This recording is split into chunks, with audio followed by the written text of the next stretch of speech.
Nos abençoe Jesus, Mestre Maior, que a gente possa, na noite de hoje, fazer as nossas considerações e nossas reflexões com base no tema proposto, que é a parábola da figueira seca, que Kardec coloca lá no capítulo 19 do Evangelho segundo o Espiritismo, nos itens 8 a 10.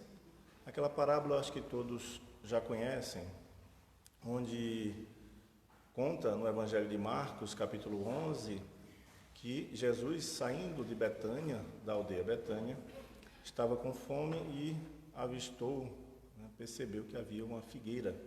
E a partir daí ele vai até a figueira e viu que não havia frutos naquela figueira, e sim apenas folhas. E daí o Cristo teria dito, segundo o evangelista Marcos, nesse capítulo 11, que de ti não saia nenhum fruto.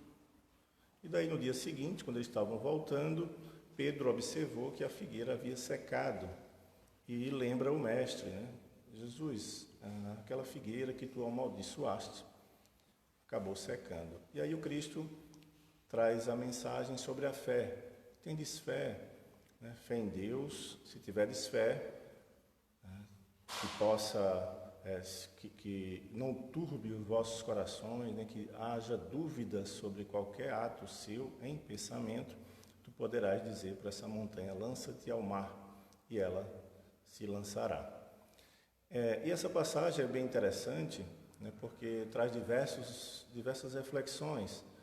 A Bíblia, os Evangelhos, estão cheias de simbolismo, de parábolas que, se a gente, no século XXI, não tiver um suporte maior, de um estudo mais aprofundado sobre o que está escrito, aquelas coisas ali vão passar despercebidas. Apenas a gente às vezes acredita que são coisas da época, do tempo, mas não.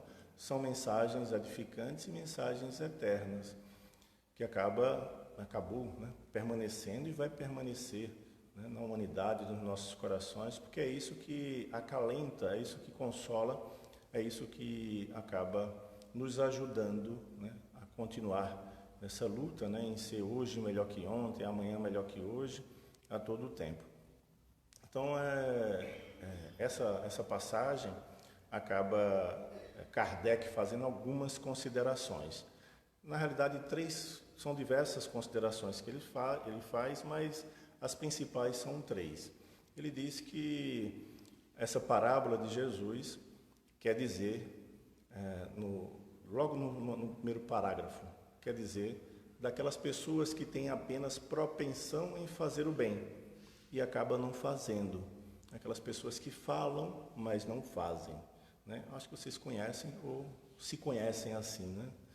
Estamos todos no mesmo mundo, no mundo de provas e expiações, e muitas vezes nós ainda ainda não estamos despertos, nós ainda somos ignorantes espiritualmente e não conseguimos observar lições que a vida acaba nos trazendo. Então, de fato, muitas vezes nós falamos mais do que a gente faz. Nós pensamos mais do que realmente o corpo é capaz de fazer, ou a vontade de fazer, acaba sendo, às vezes, pequena. Ele fala dos oradores, aquelas pessoas que acabam trazendo uma mensagem edificante, mas na prática realmente acaba não surtindo nenhum efeito, São aquela figueira realmente que acaba secando. E na realidade isso acontece. Se aí pegarmos o livro Caminho, Verdade e Vida, na mensagem 142, Emmanuel diz isso, Depois dos mártires e dos apóstolos, a maioria dos divulgadores da mensagem cristã acaba deturpando, acaba desviando, acaba não entendendo bem e deixando dúvidas sobre os ensinamentos de Jesus. Qual caminho nós devemos seguir? Porque a mensagem de Jesus, a mensagem do Espiritismo é uma mensagem tão simples, só que muitas vezes nós a confundimos. Quando nós abraçamos uma religião, o Espiritismo, o Catolicismo, o Protestantismo, são religiões que têm como base os ensinos do Cristo. A mensagem de Jesus, nada mais. Então nós temos isso. Só que as pessoas se apegam muitas vezes a mensagem de Jesus e vamos buscar muitas vezes coisas que não estão ali descritas nos evangelhos. Vamos buscar prosperar, uma bênção assim, uma cura assado, isso, aquilo, outro, mas que não está descrito ali que a vida é assim. Principalmente, ainda há uma deturpação com relação ao espiritismo, né, por conta dos espíritos, né, que Kardec acabou trazendo para a gente. Mas é uma doutrina tão simples que Kardec acabou trazendo para a gente mediante uma pesquisa que ele fez para desvendar esses fenômenos que existiam na época. Diversos fenômenos, casas mortas. Hoje eu estava escutando no almoço um programa de rádio e tinha um rapaz lá que estava falando sobre algumas assombrações, sobre coisas que aconteciam. Até citou o edifício Joelma, né, aquele de São Paulo que teve um incêndio, várias pessoas morreram carbonizadas. Então ele estava contando também que em São Paulo tem uma trilha, né, assombrada, acho que o pessoal vai visitar alguns cantos, algumas coisas assim, o pessoal que gosta, né, dessas coisas e tal. Então, se hoje é assim, imagina na época de Kardec. Então existiam tantas coisas. Eu acho que vocês já ouviram falar, né? Casas mal assombradas, uma casa ali que caiu, teve uma batida, caiu não sei o quê, caiu acolá. Então, assim, são coisas eram coisas tão sobrenaturais na época, muito misticismo, coisas que ninguém entendia o que era. Ou era Deus, ou era Satanás. Né? Eram coisas nesse sentido. E Kardec se debruçou bastante para tentar entender o que era aquilo. O que é isso? Que assombrações são essas? Que barulhos são esses? Que vozes são essas? O que é isso que acontece? Então Kardec foi ali, está ali exposto a maioria da sua pesquisa nas 1019 questões que está no Livro dos Espíritos. Pronto. Então Kardec fez o seu papel, desvendou isso. Olha, isso aqui, isso que vocês estão vendo, somos nós quando desencarnamos. Quando a gente desencarna, a gente vai, né, para algum lugar, e esse lugar a gente vai interagir com as pessoas que estão na Terra. E a maioria das interações dos espíritos para com a gente não são muito boas. Porque para haver uma intuição, para haver, né, uma comunicação, né, ou algo do tipo com os encarnados, precisa haver matéria-prima. Precisa haver uma condição da pessoa encarnada que possa ter uma ligação com o espírito que está ali tentando nos influenciar, tentando nos induzir a algo, tentando nos intuir a alguma coisa. Tem que ter uma matéria-prima. Jesus dizia muito isso. O que é que tu tens? O que é que tu tens? Então ninguém recebe nada em vão. Nós recebemos aquilo que podemos suportar. Nós recebemos aquilo que nós podemos merecer. Nós recebemos aquilo que provavelmente deve ser útil para a gente. Se não for útil para a nossa caminhada, não vem. Então a maioria das nossas intuições, ou seja, da interferência, no Livro dos Espíritos tem, né? Influenciam os espíritos na nossa vida mais do que vós imaginais. Mais do que vós imaginais. A tal ponto de os induzir. Então, mais do que a gente imagina, porque há realmente muita interação com o mundo material, mas há mais interação de espíritos. Eu não falo espíritos inferiores, porque a gente também é inferior. Quando a gente fala de espíritos inferiores, espíritos das trevas, isso talvez a gente se coloque em um nível maior. Então a gente é espírito bom, puro? Não, nós somos a mesma coisa. Apenas a gente está preso dentro de um corpo que impede a gente de fazer muita coisa. Esses dias eu vi um vídeo na internet, bem interessante, era um ilusionista.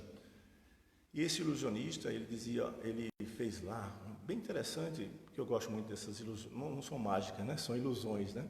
Mas ele tinha uma pessoa sentada numa cadeira e ele disse que ia fazer a pessoa ficar invisível, fazer a pessoa ficar invisível.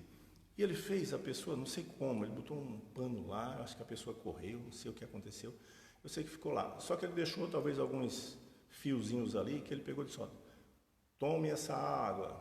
Aí botou assim e o copo ficou lá. Realmente, é um fiozinho, alguma coisa. Aí ele disse assim, qualquer um da plateia eu posso fazer isso. Só que o pessoal era atores, mas tinha um ali ou dois que não era ator. Então ele foi, escolheu o cara que não era ator. E o cara que não era ator veio. Aí ele botou o pano, assim, fiz aquela firula toda, né? Todo mundo era ator na plateia, então o pessoal já sabia o que fazer. Aí botou o pano na pessoa. Quando ele tirou, aí a plateia toda, sumiu, onde é que está? Porque eram atores, né? Então o pessoal era ator, já estava treinado para isso. E aí ele fez a mesma coisa, tome essa água. Aí o cara pegou a água, né? Aí foi tomar, aí a plateia, que coisa impressionante. Ele está onde? Onde é que ele está? Então, aí, quando ele se sentiu realmente que estava invisível, ele se sentiu que estava invisível. Ele ficou todo empolgado. Então ele saiu, foi para lá, começou a mexer nas bolsas das pessoas. Começou a mexer nas bolsas da pessoa, para ver o que é que tinha ali, joia, dinheiro, essas coisas e tal. Aí acho que o pessoal viu, né? Disse, peraí, não é por aí não, é brincadeira. Acho que ele deve ter morrido de vergonha, né? Aí, quer dizer, é comum igual a gente. Comum igual a gente, né? Nós apenas estamos presos, mas quando a gente perdeu o corpo, a gente vai atrás daquelas pessoas que não gostavam da gente, daquelas pessoas, então tomara que não, né? Mas eu gosto de fazer sempre, dar fazer esse exemplo, porque muitas vezes quando a gente diz esses espíritos inferiores, isso, aquilo, nós também estamos no mesmo nível. Então, não adianta a gente tentar se distanciar desse povo, adianta a gente tentar se melhorar a cada dia. Aí sim a gente vai ter uma compreensão diferente, né, da vida. A proposta, né, quando Kardec revelou isso tudo, né, jogou ali no Livro dos Espíritos, 1019 perguntas, depois o objetivo de Kardec foi outro.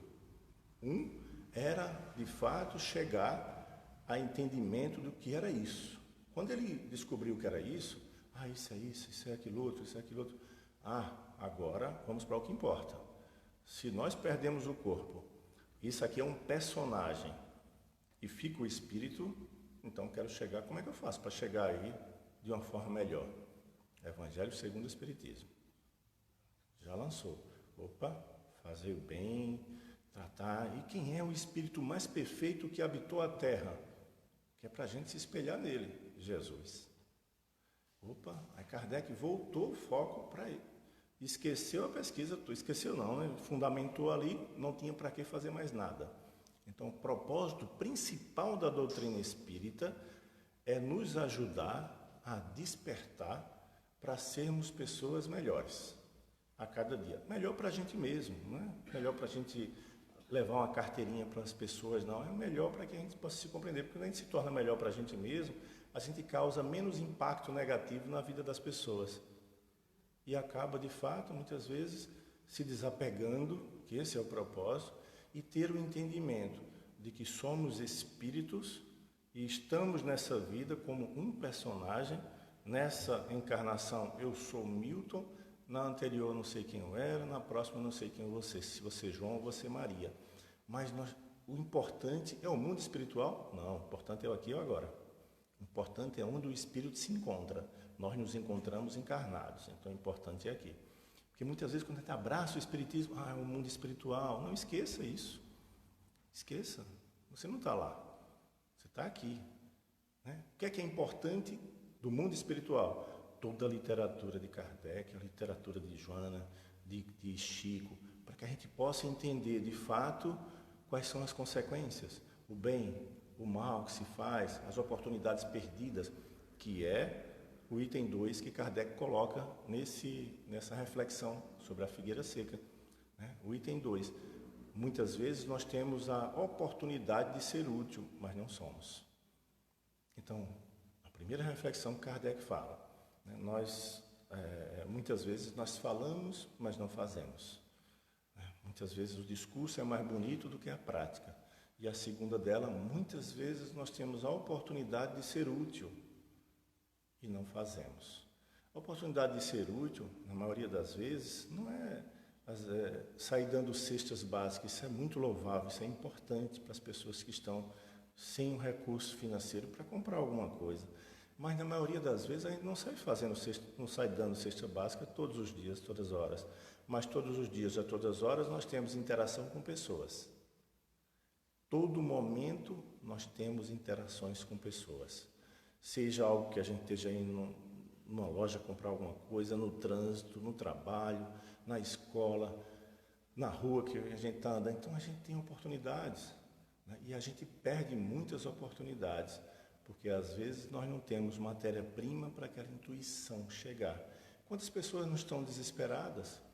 Esses dias eu vi uns vídeos no Instagram de umas pessoas que fazem um bilhetinho, não sei se vocês já viram, eles fazem um bilhetinho de motivação, de força, e aí eles pegam, escolhem alguém que estejam ali, alguém fica gravando do outro lado, ele escolhe alguém aleatório e dá esse bilhetinho para a pessoa, bom dia, e sai. A pessoa não entende nada, mas quando a pessoa olha, é uma mensagem importante. Jesus te ama, aguarda mais um pouco, né? Trabalha, confia, respira fundo, a estrada é dura, mas amanhã as portas vão se abrir. Então são mensagens assim nesse sentido. E algumas pessoas, pelo menos nos vídeos que eu vi, olha assim, depois lê aquilo, se impacta, olha para um lado, a pessoa não está mais, ela começa a chorar ali. Uma ajuda. É claro, foi algo feito para a internet e tudo mais, tudo bem. Mas, na maioria das vezes, a gente está tão contaminados com as coisas da terra, com as coisas do mundo, que nós nos esquecemos que somos espíritos. Se nós somos espíritos, o que importa para nós é essa interação com as pessoas. Essa interação. Ninguém progride sem o outro. Ninguém avança sem o outro. Livro Justiça Divina, capítulo 1, O Bom Combate, psicografado por Chico Xavier, é Emmanuel que diz isso. Ninguém progride sem o outro. Então nós precisamos da outra pessoa para progredir, para despertar algo em nós, para descobrir o que de fato nós temos, o que de fato nós precisamos melhorar, e a partir daí nessa convivência, entendendo que tudo que chega para a gente, pessoas, frases, coisas, situações, são ferramentas pedagógicas que nos ajudam no processo de descobrimento da gente mesmo. Tudo. Porque nós estamos matriculados em um planeta de provas e expiações. Em um planeta de provas e expiações, o que tem? Provas e expiações. Testes. Não é um planeta paraíso. Não é um planeta de descanso. Não é um planeta de espíritos puros. É um planeta ainda um pouco atrasadinho, né, que está nesse processo ainda de transição de mundo de provas e expiações para um mundo de regeneração. Mas até lá vai levar tempo. E não é o mundo que vai mudar, é o mundo interior de cada um que vai modificar a compreensão de vida. Então, quando a gente se desapegar das coisas, das pessoas, quando a gente realmente começar a entender de fato que somos espíritos, nós iremos viver melhor. Não que a dor ainda não bata a nossa porta, que o sofrimento ainda não nos alcance. Não, de forma nenhuma. Nós não estamos ainda nessa condição, né, de elevação. Emmanuel diz isso, né? Emmanuel diz que na nossa condição de prisioneiros nas próprias sombras, na nossa condição de prisioneiros nas próprias sombras, nós precisamos, de fato, pegar o simbolismo das frases de Jesus. O simbolismo, não estamos ainda na condição de transferir uma montanha para o mar, mas pegar aquele simbolismo, né, da mensagem do Cristo e aplicar em nós mesmos, para que a gente possa, de fato, conseguir avançar. E muitas vezes nós passamos por dificuldades que a gente acredita que são intransponíveis. A maioria de nós passa por dificuldades que são intransponíveis, que a gente acredita que é intransponível, né? No livro Ceifa de Luz, no livro Palavra de Vida Eterna, né? 162, ele vai nos dizer que muitas vezes nós acreditamos que as dificuldades são intransponíveis, são difíceis, mas vem Deus e nos surpreende e abre uma porta. Quando há matéria-prima para isso, quando a gente tem realmente matéria-prima, porque a gente não deve esquecer em nossos petitórios, quando a gente pede, já diz Emmanuel, né, na resposta da pergunta 306 do livro Consolador, quando questionam ele, é verdade que nós, o que pedir, a gente vai obter? E Emmanuel diz, na pergunta 306, livro Consolador, não esqueça que na nossa condição, O que importa para a gente é o seja feita a tua vontade da oração comum. Seja feita a tua vontade. Nós ainda não entendemos de fato, né, a nossa condição de espírito. Nós oramos, seja feita a tua vontade, mas a gente quer que seja feita a nossa. Porque o que é bom para a gente não sabe. Porque o que é bom para o corpo é uma coisa, para o espírito é outra. Nós pedimos sempre para o corpo, nós não pedimos para o espírito, que somos. Note a nossa dificuldade, por isso que no livro Novos Tempos, né, Viana de Carvalho diz que nós somos ainda ignorantes espiritualmente.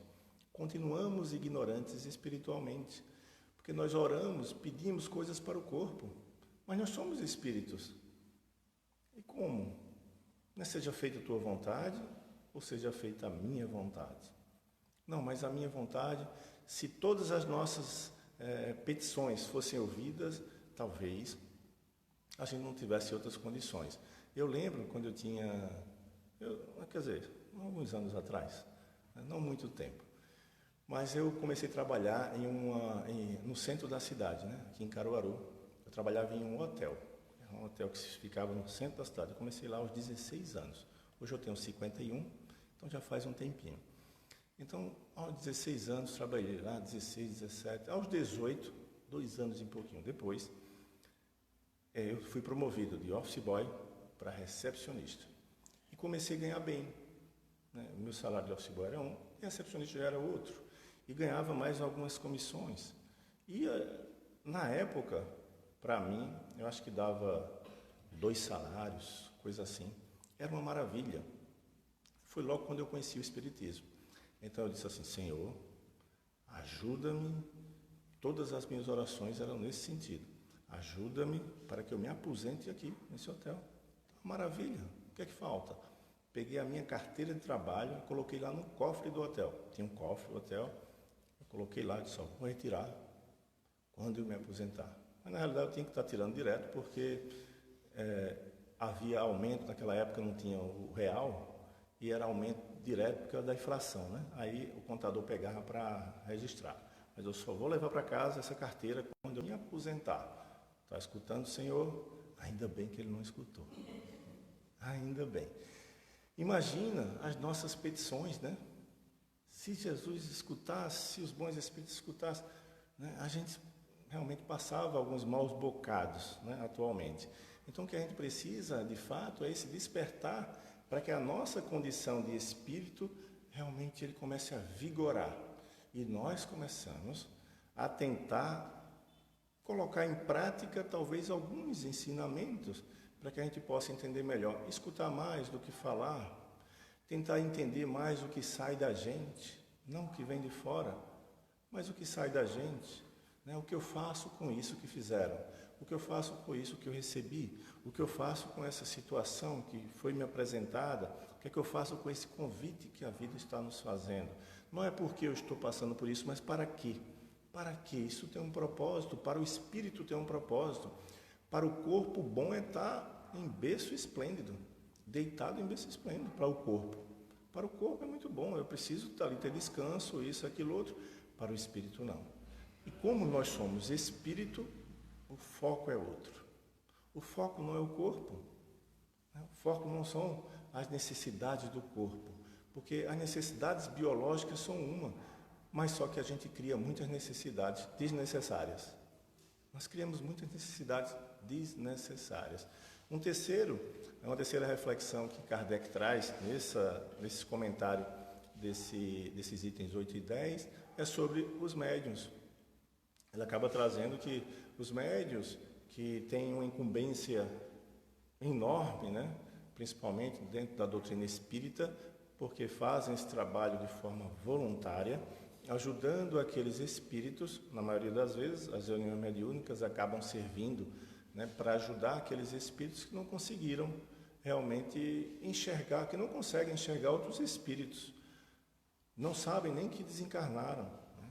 Então acabam vindo na reunião mediúnica ou, em alguns casos, na maioria dos casos, obsessores, aquelas pessoas que acabam, de fato, ainda presos a alguém, por conta de uma situação aqui na Terra.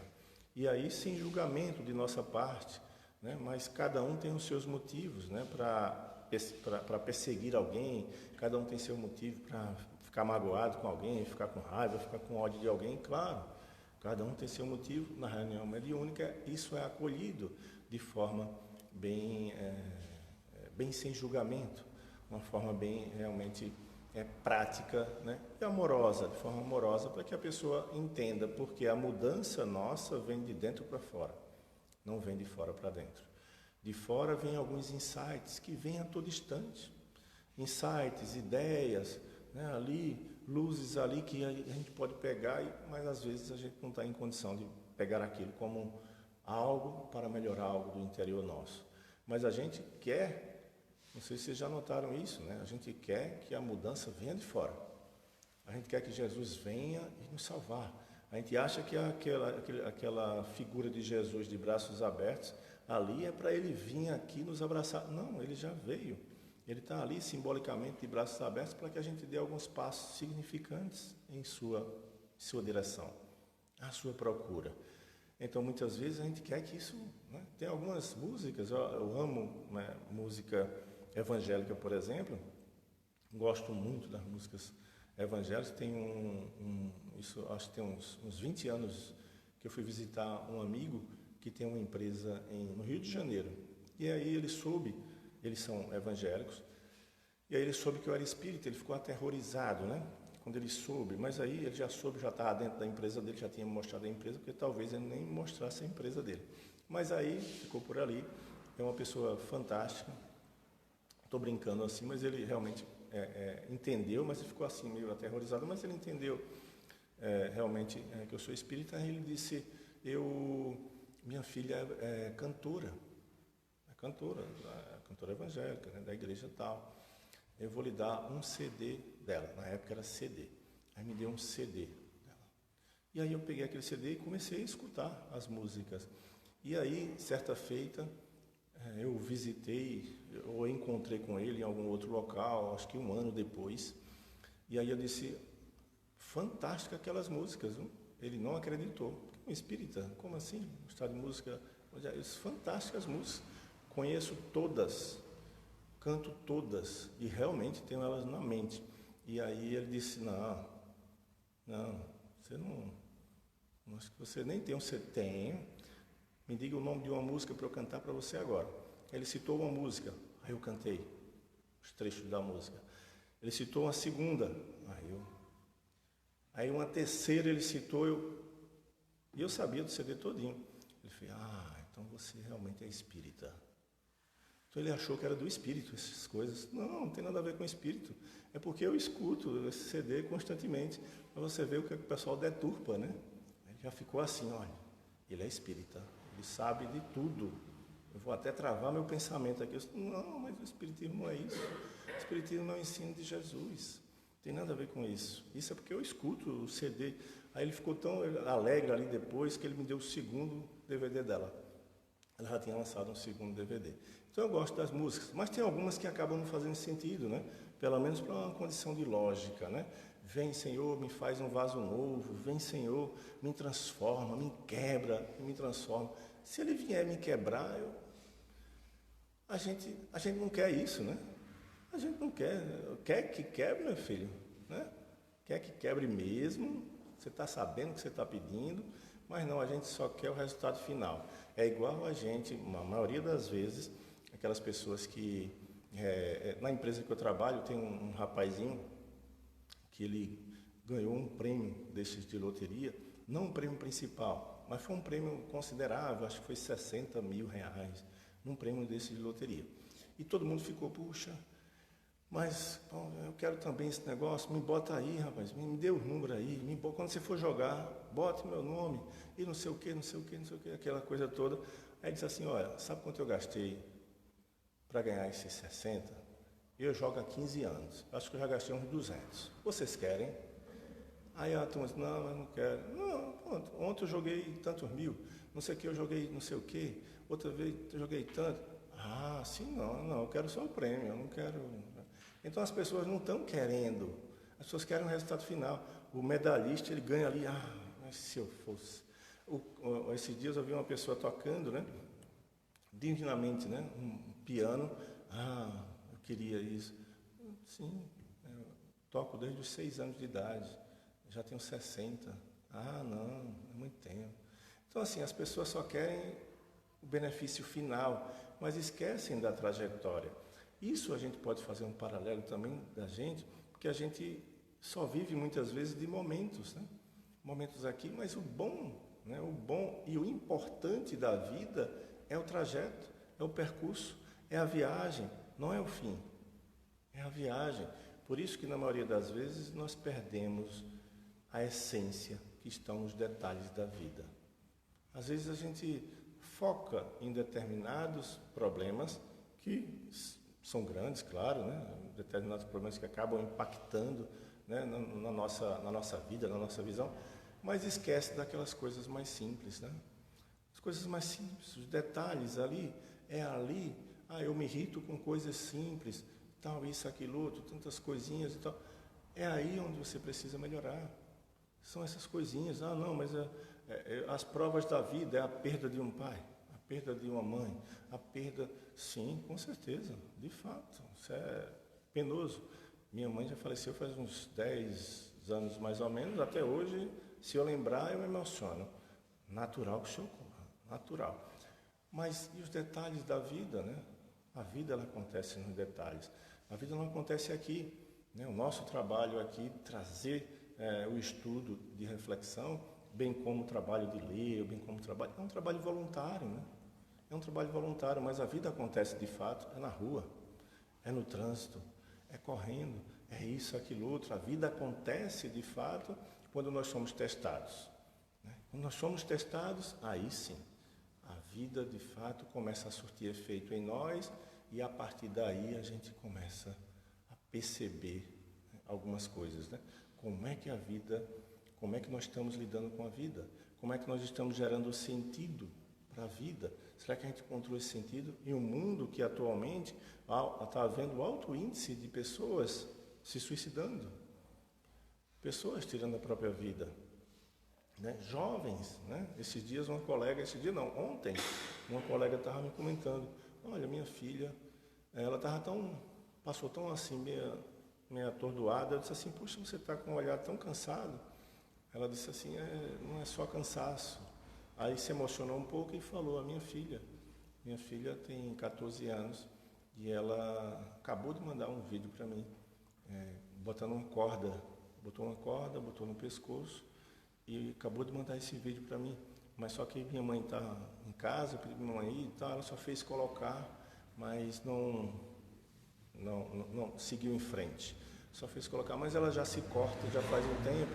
Então são tantas, né, pessoas, né, que estão vindo, tantos espíritos que estão vindo com uma carga. Não é porque tem 14 anos, 12, 14 anos. A gente só está olhando um corpo.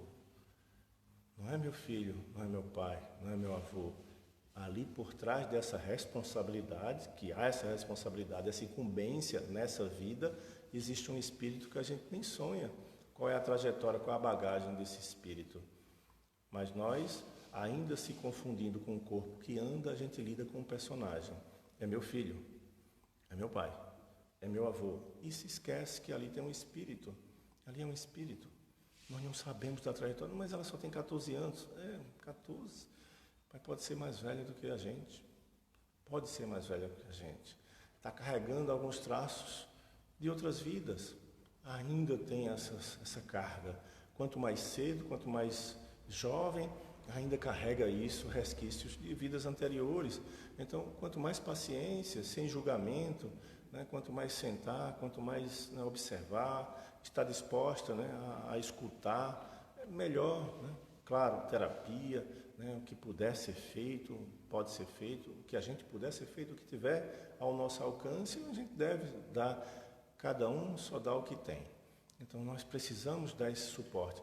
Há um tempo atrás, eu estava atendendo uma senhora, e aí, no dia que eu ia atender ela, acho que era não me lembro o dia, mas uma segunda-feira, todos os dias na segunda-feira, tal hora.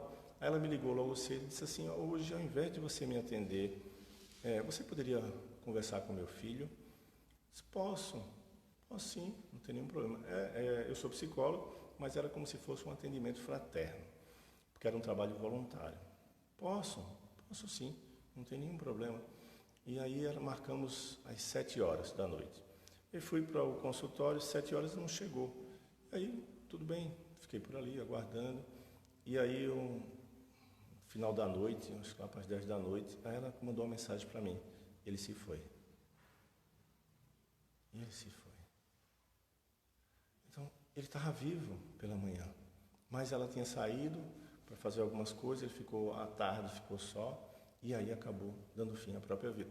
Tantas coisas, sem julgamento de nossa parte, é claro, né? Quem tem que acolher a dor daquela pessoa, a dor, né, que fez com que ele tirasse a própria vida, né, e faltou entendimento talvez de todos nós, para que a gente possa entender, porque a gente não sabe, né? Na nossa situação, a gente pode dizer, eu jamais faria isso, mas a gente não sabe naquela situação daquela pessoa, né? Teve uma vez que eu atendi uma senhora, uma jovem na realidade, e ela me falou da vida dela tão conturbada, tanta coisa que ela tinha passado, e aí ela tinha feito determinada coisa, e aí eu disse para ela, puxa, eu no seu lugar não sabia se eu estaria vivo ou não. Eu no seu lugar não saberia. Porque é muito fácil, né, a gente usar esse discurso, como Kardec diz, né? Usar esse discurso e dizer, não faça, comigo é diferente, não faça isso. Não, a gente não sabe. Por que a gente não sabe? Porque não é a situação em si. É a bagagem de quem está recebendo essa situação. Alguém que perdeu a mãe, perder o pai, perder um avô, ele vai ter um entendimento, né? Perdas para ele vai ser mais ameno, porque ele já teve uma experiência nessa vida de perdas. Para quem nunca perdeu e tem uma ligação, aí vai ser um choque, vai ser um baque, né, para a pessoa. Então, tudo isso deve ser pesado, né? A bagagem da pessoa, e nós não conhecemos o espírito. O espírito não está acostumado com isso, né? Acostumado com outras coisas, mas Jesus confiou ele ao nosso lado, como filho, como pai, como avô, como amigo, confiou ele ao nosso lado, né? E está torcendo, os bons espíritos está torcendo, que a gente dê o nosso melhor. Dê o nosso melhor. Não há culpados nessa cena, mas a gente precisa porque na maioria das vezes a gente fica achando que não fez o suficiente. Eu não fiz o suficiente, mas nunca a gente acha que fez o suficiente. Um outro colega do trabalho, ele estava me comentando isso, que fez tudo pela mãe e tal, mas acha que não fez o suficiente. Então, a gente sempre vai achar que não fez o suficiente. Sempre vai achar que faltou alguma coisa, por mais que você se dedique. Mas a gente não pode esquecer que cada um só dá aquilo que tem. Cada um só dá aquilo que tem. Se só foi possível dar isso, não, mas eu poderia dar mais. Aproveita agora, mas eu não tenho mais ela. Mas tem outros idosos. Você já foi na casa de idosos? Já foi escutar eles? Não tenho paciência para escutar. Vamos treinar? Vamos treinar isso? Isso talvez que você está sentindo que faltou para talvez você encontre ligação nessa outra pessoa. E é provável que a pessoa vá lá, tenha uma escuta, converse e tal, e consiga realmente se entender. Porque é só na prática que a gente avança. É só nesse lidar com o outro que a gente avança. É só através do outro. Como diz André Luiz, entre você e Deus, o outro é a ponte. Gratidão a todos vocês.